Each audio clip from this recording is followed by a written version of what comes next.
여러분들은 다 죽음 앞에 놓였습니다. 멸망 앞에 놓여 있습니다. 왜냐고요? 바로 그게 18절에 나오는 얘기입니다. 하나님의 진노가 우리 앞에 나타난 겁니다. 왜 나타났습니까? 하나님의 진노가 나타난 이유는 하나님이 우리를 너무나 사랑하시기 때문이다 라고 우리가 지난번에 같이 한번 살펴봤습니다. 이게 무슨 소리야? 하나님이 우리를 사랑하시는데 왜 우리한테 진노를 하시는 거야? 하나님의 사랑이 우리한테 너무 크기 때문에 거기에 비례해서 하나님의 진노가 저희한테 오는 겁니다. 왜냐? 우리가 하나님께서 우리를 만든 대로 살지 않고 있기 때문입니다. 하나님은 우리를 어떻게 만드셨습니까? 하나님은 당신의 형상을 따라 만드신 것이 바로 우리입니다. 결국 우리는 뭐냐면은 하나님의 형상을 들고 다니는 사람입니다. 그렇기 때문에 우리에게 가장 중요한 것은 뭐냐면은 하나님처럼 사는 겁니다. 그게 바로 우리가 지난번에 살펴봤던 죄의 두 가지 속성 내지는 죄의 두 가지 것 중에서 가장 중요한 것, ungodliness라는 겁니다. 하나님은 우리를 당신의 형상대로 만들었는데 우리가 무슨 이유에 되었었든지 간에 그러한 하나님다운 형상을 잊어버린 겁니다. 잃어버린 겁니다. 그렇기 때문에 그것이 우리의 가장 큰 죄입니다. 그러한 하나님답지 않게 되어버린 것이 가장 큰 죄이고 그로 인해서 생긴 결과가 뭐냐면은 unrighteous해지는 겁니다. 불의해지는 겁니다. 의로움을 잃어버리는 것입니다. 이것을 하나님이 알고 계시기 때문에 하나님은 우리한테 진노하시는 겁니다. 왜냐? 너희들 그렇게 만든 거 아니야. 내가 너희들은 정말 귀한 그릇으로 만들었는데 어찌 그렇게 더러운 오물들만 담고 다니느냐. 이것 때문에 하나님이 진노하시는 겁니다. 우리가 해야 될 건 뭡니까 그러면? 그래서 예수님께서 니고데모에게 하신 말씀입니다. 너 다시 태어나야 되겠구나. 우리가 해야 될 거는 그겁니다. 다시 태어나야 되는 겁니다. 여러분 아침에 일어나서 감사기도 드려야 됩니다. 왜냐고요? 우리가 죽지 않고 다시 깨어나서 숨을 쉴 수 있게 된 거거든요. 여러분 세례받는 이유는 간단합니다. 우리 죽었다가 다시 태어나는 겁니다. 우리가 크리스찬으로서 선언하는 이유는 뭐냐면은 우리는 이미 옛 사람이 세례를 통해서 죽고 다시 새 사람으로 태어나는 것입니다. 이 과정이 바로 크리스찬이 되는 과정이고 그리고 이러한 삶을 살아가는 것이 바로 크리스찬으로서의 삶입니다. 그게 바로 가장 중요한 가들리니스를 회복하는 겁니다. 하나님의 형상을 가지고 있는 자로서 하나님다움을 하나님처럼 사는 것을 다시 회복하는 겁니다. 우리가 할 수 있을까요? 못하죠. 우리가 할 수 없기 때문에 하나님께서 직접 당신의 아들을 보내신 겁니다. 그것이 바로 복음입니다. 그것이 바로 가스펠입니다. 그래서 로마서 1장을 쭉 보면은 복음에 대해서 쭉 이야기를 하고 있습니다. 예수 그리스도의 종된 나 사도 바울은 복음을 위해서 택정함을 받았습니다. 창세 전부터 이 복음을 위해서 택정함을 받았는데 그럼 과연 그 복음이라는 게 뭡니까? 하나님의 아들에 대한 이야기입니다. 하나님의 아들 Son of God이 Son of Man이 된 이야기입니다. Son of God이 Son of Man이 되어가지고 육체적으로는 다윗의 자손으로 왔지만 spiritually 성령적으로는 부활을 통해서 하나님의 아들임을 다시 한번 이 땅에 증명하신 겁니다. 여러분 이 부활이 어떤 의미를 가지고 있습니까? 바로 새로 태어남입니다. 니고데모 보고 예수님이 너 다시 태어나야 되겠구나 라고 말씀하셨습니다. 니고데모는 무슨 말인지 못 알아들었습니다. 여러분께서 만약에 예수님께 그 말씀을 들었다면 알아들을 수 있었겠습니까? 물론 2000년 지나고 나서 우리가 이 성경을 통해 갖고 이 얘기 들었으니까 머릿속으로는 상상할 수 있겠죠. 그리고 그것이 머릿속으로 이해가 될 수는 있겠죠. 하지만 예수님께서 다시 태어나야 되겠다라고 하시는 말씀은 바로 예수님께서 우리에게 직접 몸으로 보여주셨습니다. 어떻게 해요? 예수님께서는 십자가에 매달려서 죽으셨습니다.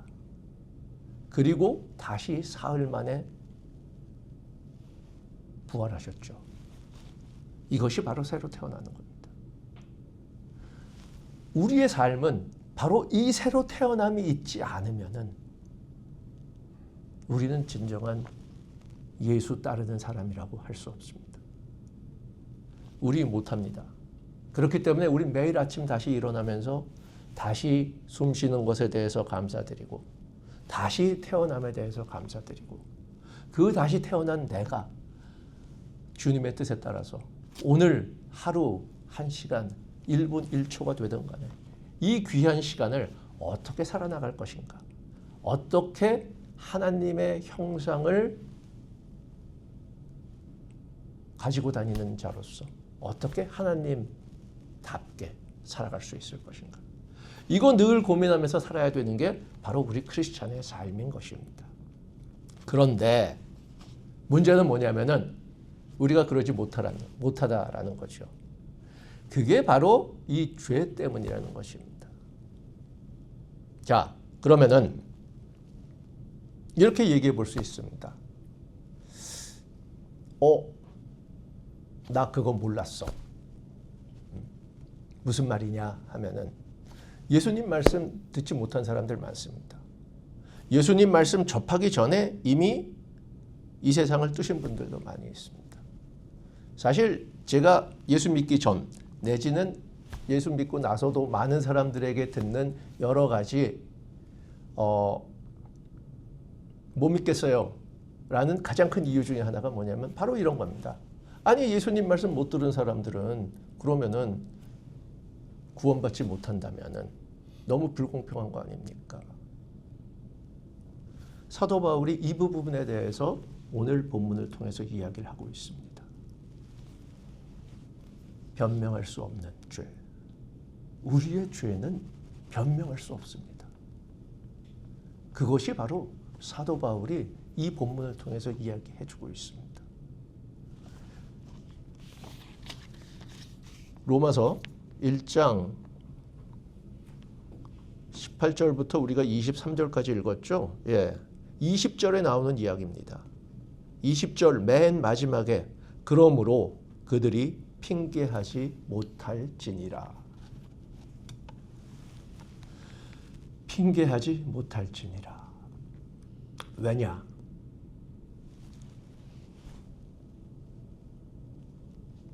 하나님의 말씀을 듣던 듣지 못하던 간에 우리는 하나님의 존재를 알고 있을까요? 모를까요? 사도 바울이 얘기하고 그리고 우리가 일상생활에서 고개를 끄덕이며 수긍할 수밖에 없는 것이 바로 뭐냐면은 우리는 복음을 듣던 듣지 못하던 간에 하나님의 존재를 알고 있습니다. 여러분, 아침이 되면 해가 뜹니다. 저녁이 되면은 절기에 맞춰서 달에 맞춰서 달이 뜹니다. 이거 누가 정했습니까? 물론 무신론자들 얘기합니다. 여러 가지 상황들을 설명을 하면서 그러한 법칙이 있기 때문에 그렇게 돌아간다라고 설명을 합니다. 그 부분에 대해서 제가 이의를 달고 싶진 않습니다. 맞습니다. 인간이 밝혀낸 과학, 기술을 통해서 우리는 많은 우주의 신비를 점점 알아내고 있습니다. 그러나 고작 인간이 알아낸 것은 그것이 어떻게 움직이고 어떻게 돌아간다라는 메커니즘을 밝혀낸 것에 불과합니다. 왜 그렇게 됐는데? 왜 지구는 태양에 비해 가지고 자전축이 23.5도로 기울어져 있는데, 여러분 만약에 그 자전축이요 23.5도가 아니고 23.4도만 돼도요 이 지구상에 사람이 못 산다고 그럽니다. 1년이 왜 365일인데 365일은 건 밝혀졌을 뿐이지 왜 그렇게 되어 있는지, 그리고 이 땅에 예를 들어서 물의 비율과 땅의 비율이 90% 대 10% 정도라고 그럽니다. 모르겠습니다. 정확한 비율은 모르겠지만 그 비율은 누가 정했는데, 만약에 그 비율이 아니라면은 이 땅에 우리 살지 못합니다. 그것을 바꾸었기 때문에 일어난다라고 하는 문제가 요새 다들 이야기하고 있는 이 기후변동 이야기들을 하고 있습니다. 주어진 모든 이러한 자연적인 요건들이라든지 이런 것들이 우리 인간이 살기에 너무나 적합하고 너무나 좋게 잘 만들어졌습니다. 우연히요? 그걸 믿겠습니까? 아니면은 이 위대한 자연의 창조 그리고 조화 속에 나타나는 그 누군가의 있음을 믿겠습니까? 그건 여러분들의 선택입니다. 물론 여기 계시는 모든 분들은 다 그 뒤에 계시는 창조주의 위대함과 그 영광을 알기 때문에 매주 이 자리에 와가지고 그걸 다시 한번 찬양하고 찬송하고 즐거워하고 있죠. 그러나 이 땅의 많은 사람들, 아직도 많은 사람들은 그것을 믿지 못합니다. 그리고 거기에 대해서 코웃음 칩니다. 오히려 시간이 지날수록 그런 사람들이 점점 많아집니다. 왜냐? 인간의 죄가 점점 인간을 더 사악하게 만들고 있기 때문입니다. 우리가 눈만 뜨면은, 우리가 숨을 쉬는 이 순간에도 우리가 느끼고 있는 이 하나님의 창조의 위대함, 이 하나님의 영광, 이 자연의 모든 너무나 완벽한 이 법칙들을 우리는 애써 무시합니다. 왜 그럴까요?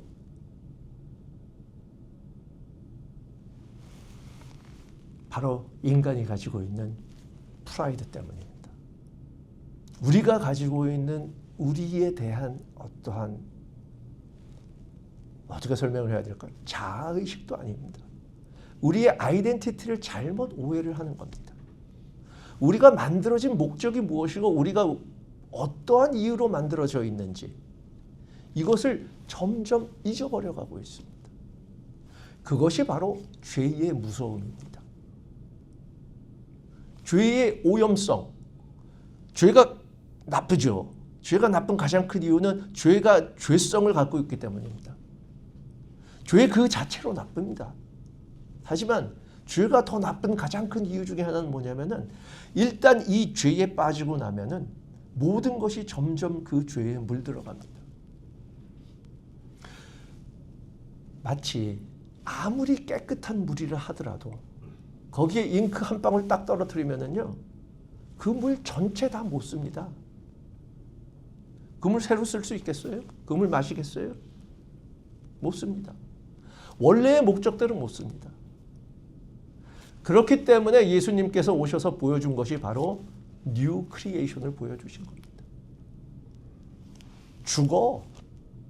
죽지 않으면 살 수 없다라는 게 이순신 장군이 늘 하신 말씀이시죠. 예? 사즉생, 죽어야지만 살 수 있는 것. 그것이 바로 예수님께서 우리에게 보여주신 겁니다. 그 뉴 크리에이션으로 다시 태어나는, 그럴 수밖에 없는 가장 큰 이유는 뭐냐면은 우리가 이야기한 바로 이 죄의 심각성 때문입니다. 이러한 것들을 기본적인 전제로 했을 때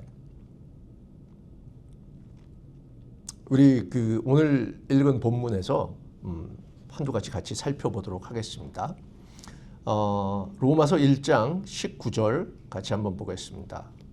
이는 하나님을 알만한 것이 그들 속에 보임이라 하나님께서 이를 그들에게 보이셨느니라.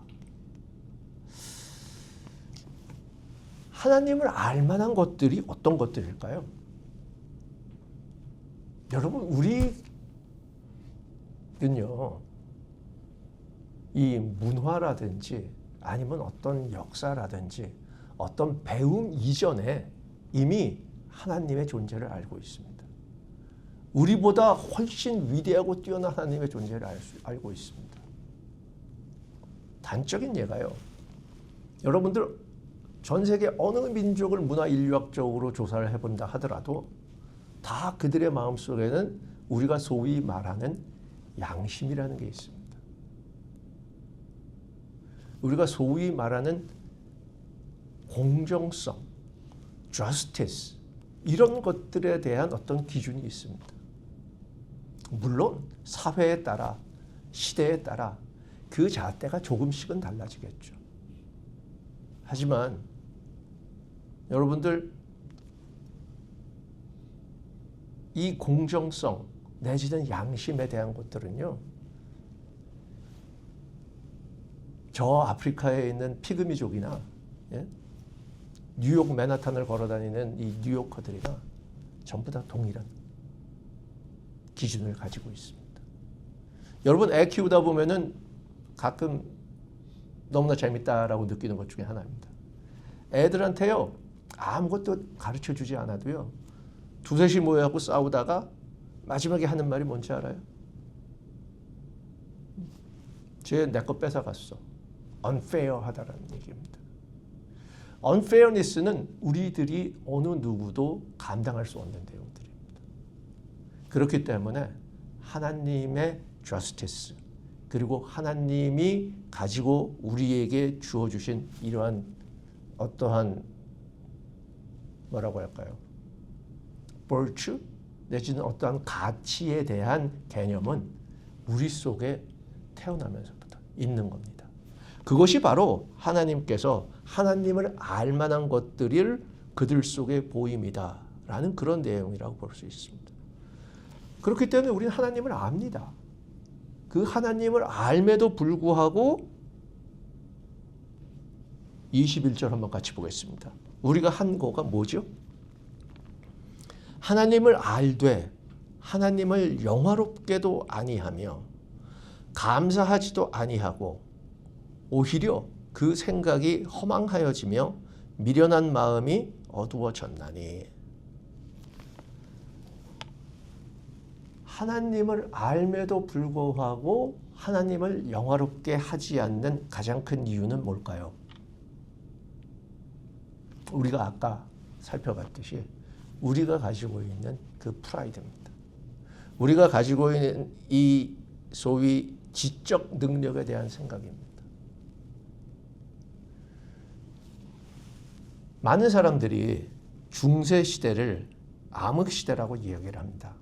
특히 우리가 학교 다니면서 세계사 시간 같은 것 쭉 공부를 하다 보면은 중세 암흑기를 지나 르네상스가 일어나고 계몽주의가 발달을 해서 드디어 근대 사회가 나타났다. 이런 것들이 되게 우리가 중고등학교 교과서에서 배우는 세계사 내지는 문화사에 대한 일반적인 설명입니다. 저 예수 믿기 전까지만 해도 이 얼마나 멋있는 인류 역사의 발전인가 라고 생각했습니다. 하지만 얼마 안 되는 짧은 기간이지만 예수를 믿고 나니까요, 이거만큼 인간이 하나님께 다시 반역하는 역사가 시작된 것이 따로 없구나. 마치 이브가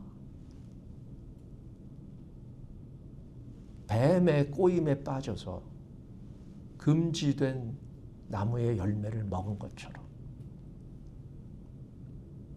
그리고 멍청하게 그 말을 그대로 믿고 같이 받아먹은 아담처럼 우리가 빠진 또 하나의 함정은 바로 이 이성이라는 함정에 빠진 겁니다. 하나님은 우리에게 당신을 보이셨습니다. 자연을 통해서, 우리 속에 있는 양심을 통해서, 그리고 우리 주변에 일어나는 모든 섭리를 통해서 하나님은 우리에게 당신을 보이셨습니다. 그 보이신 하나님을 그대로 받아들이고 순종하지 않고 우리가 했던 건 뭐냐면은 아니야. 우리는 뭔가 하나님보다 다를 수 있어. 라고 생각한 이 마음이 아담과 이브의 원죄 이후 우리가 동산에서 쫓겨나고 추락한 이후 우리 마음속에 끊임없이 계속되어 오는 것이고 그것이 어찌 보면은 인류의 역사입니다. 인류의 소위 문화사라는 겁니다. 그것이 특히 지난 4, 5세기 동안 일어난 현상 중에 하나입니다. 우리 인간의 이성이 우리에게 가져온 것이 무엇입니까? 맞습니다. 경제적으로 엄청 발전했습니다. 여러분, 인간 경제 어떻게 설명을 해야 되나? 인간의 어떠한 그 프로덕션, 인간이 생산하는 것들의 역사를 쭉 살펴보면요, 지난 한 만년부터 BC 만년경부터 오늘날까지 살펴보면요, 인간의 이 생산량의 증가는요 거의 기울기가 제로에 가까웠다고 합니다. 그것이 갑작스럽게 이렇게 급상승하기 시작한 것이 17세기, 18세기 이후입니다.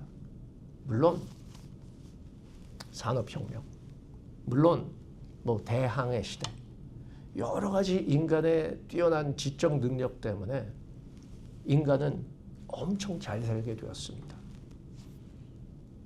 우리가 이제 굶어 죽는 일은 없게 되었습니다. 우리 아까 김 목사님께서 말씀하셨듯이 대한민국 다음 주 주일이면은 건국절이죠. 대한민국 1948년에 새로 태어났습니다. 대한민국 역사상 지난 100년 채 안 되는 기간만큼 한반도에 살고 있던 그 사람들이 그만한 번영과 영화를 누려본 적이 없습니다. 경제적인 풍요를 누려본 적이 없습니다. 엄청 좋아졌습니다. 그것이 결국은 하나님의 은총이었다, 하나님의 은혜였다라는 것은 다음 기회에 이야기를 한다 하더라도 여튼 중요한 것은 뭐냐면은 이 하나님의 긴 역사 중에서 지난 500년 내외해서 인류의 경제는 엄청 발전했습니다. 어찌 보면은 이 기독교에서 레포메이션의 역사와도 겹치는 부분이 있습니다. 사실은 이 경제적인 발전과 이 레포메이션, 종교 개혁이 어떠한 영향을 가지느냐에 대해서도 많은 사람들이 이야기를 하고 있습니다.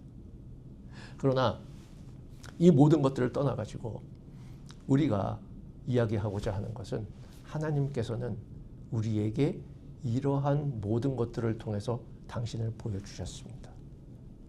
그럼에도 우리는 그 하나님을 영화롭게도 하지 아니하고 감사하지도 아니하였다는 것입니다.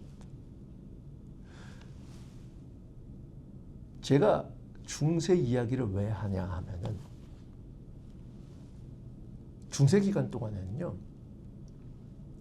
우리의 세계관이라는 것이 하나님과 나와의 관계밖에 없었습니다. 하나님과 나, 그리고 그것을 이어주는 교회, 이것밖에 없었습니다. 그렇기 때문에 그들에게 있어서는 일상 하루하루가 하나님에 대한 감사로 시작해서 하나님에 대한 감사로 끝날 수밖에 없었습니다. 다른 것이 없었습니다. 그리고 그 사이에 교회가 매개를 해 주었던 거죠. 그러나 우리가 잃어버린 것은 뭐냐면은 하나님에 대한 감사를 잃어버렸습니다. 왜냐고요? 내가 했다라는 생각을 하거든. 내가 발명한 것으로, 내가 발명한 증기기관으로, 내가 발명한 가솔린 엔진으로, 내가 발견한 석유로, 내가 발견한 원자력으로, 내가 만든 AI로 이 세상은 점점 좋아지고 있습니다. 맞습니다. 편리해진 걸 저 부인하지 않습니다. 맞습니다. 굶어 죽지 않는 좋은 세상이 되었습니다. 맞습니다. 그러나 그것이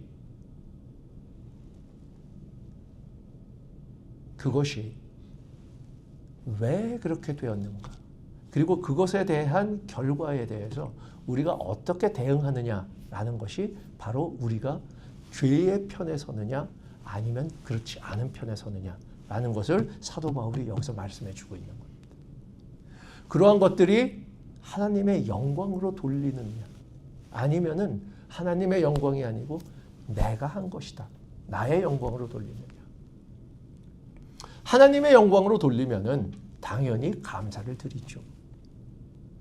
하나님의 섭리와 하나님의 주관하심이 없으면은 그런 일이 일어날 수 없다라는 것에 대해서 감사합니다.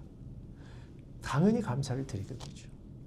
하지만 그것이 죄의 길로 들어서는 순간 이 모든 것을 이룬 호모 사피엔스,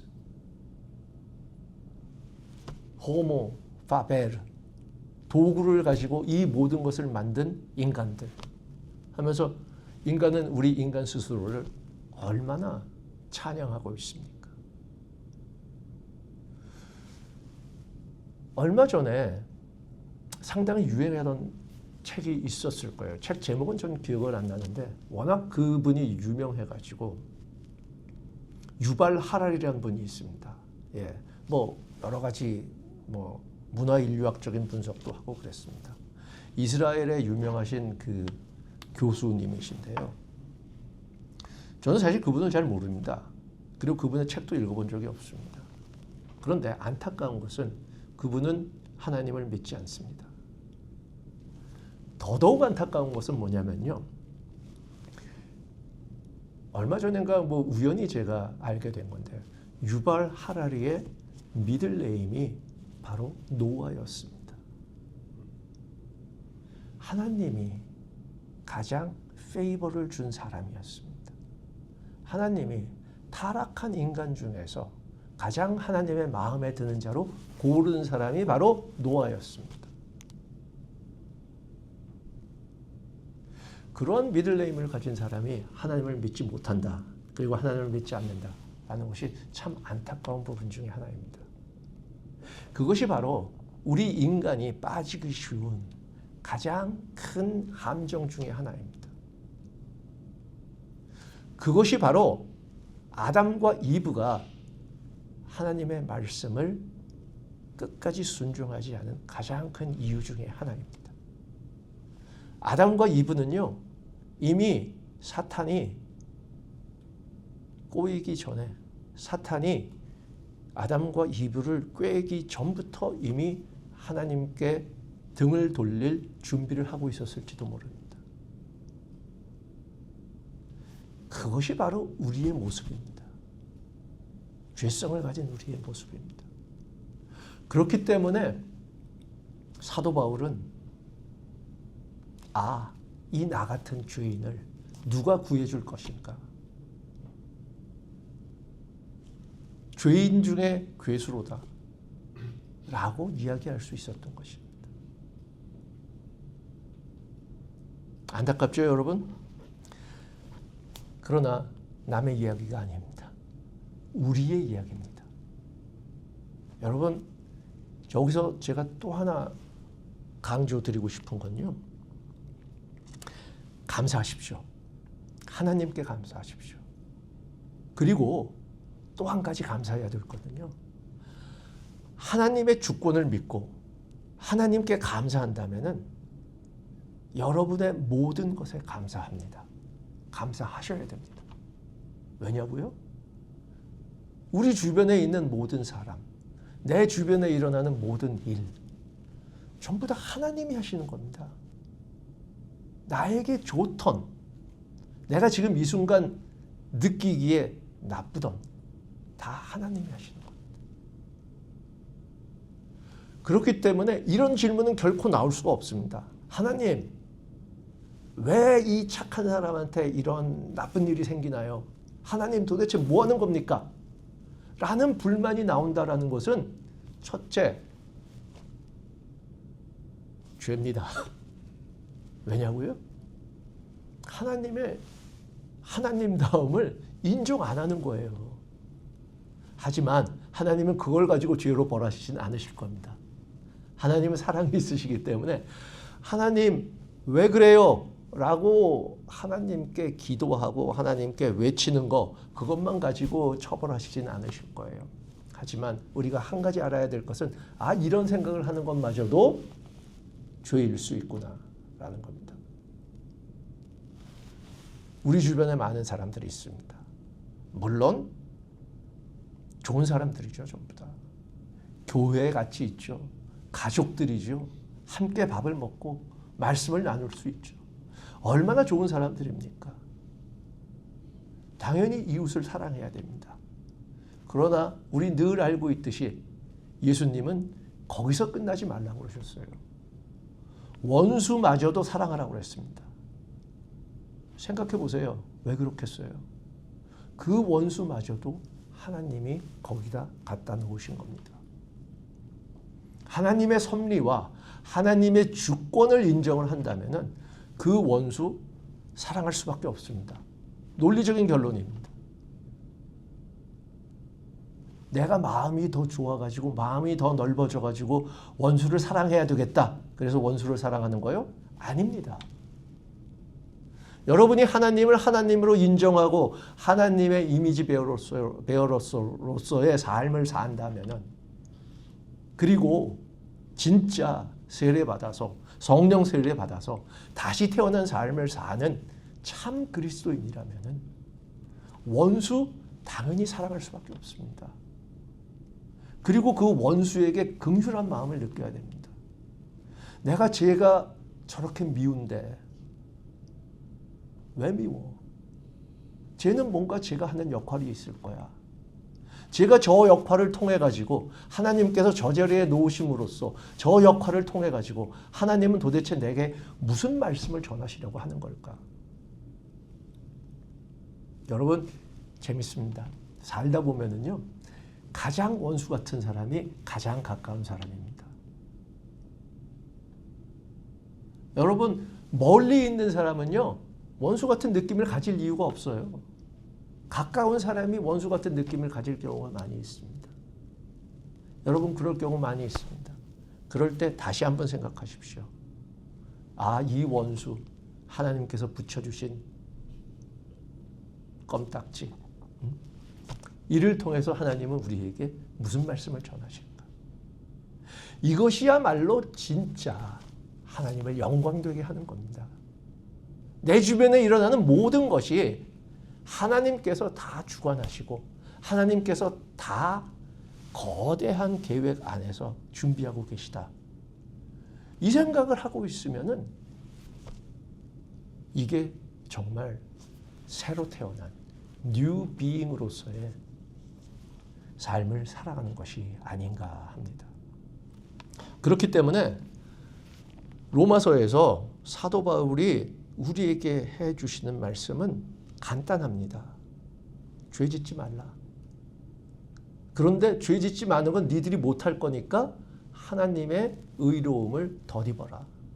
그게 로마서 16장 17절에 16장이 아니라 1장 16절 17절에 나왔던 이야기이고, 그리고 18절에 16, 17절에서 의로움이 나타난 것과 마찬가지로 동시에 진노가 나타난 것이다.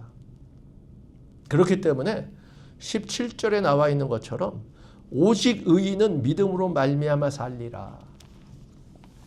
이 믿음을 통한 의의를 입지 않으면은 우리는 이 진노 앞에, 하나님의 진노 앞에서 결코 살 수 없기 때문입니다. 이 진노 앞에 서게 되면은 살 수 없을 뿐만 아니라 온갖 죄를 짓게 되는 거죠. 여러분, 다시 한번 부탁드립니다. 이 삶은, 우리의 삶은 하나님의 영광을, 하나님의 형상을 이 땅에 비추기 위한 통로입니다. 그 통로, 깨끗이, 진짜 홀리하게 잘 간직하고 잘 만들어서 하나님의 영광이 우리를 통해서 이 땅에 비추어지고, 그리고 이 땅에서 올려지는 하나님에 대한 찬송과 찬양과 예배가 우리를 통해서 하나님께 전해줄 수 있는 그러한 참된 교회로서의 삶을 살아가시는 성도 여러분들이 되시기를 축원합니다.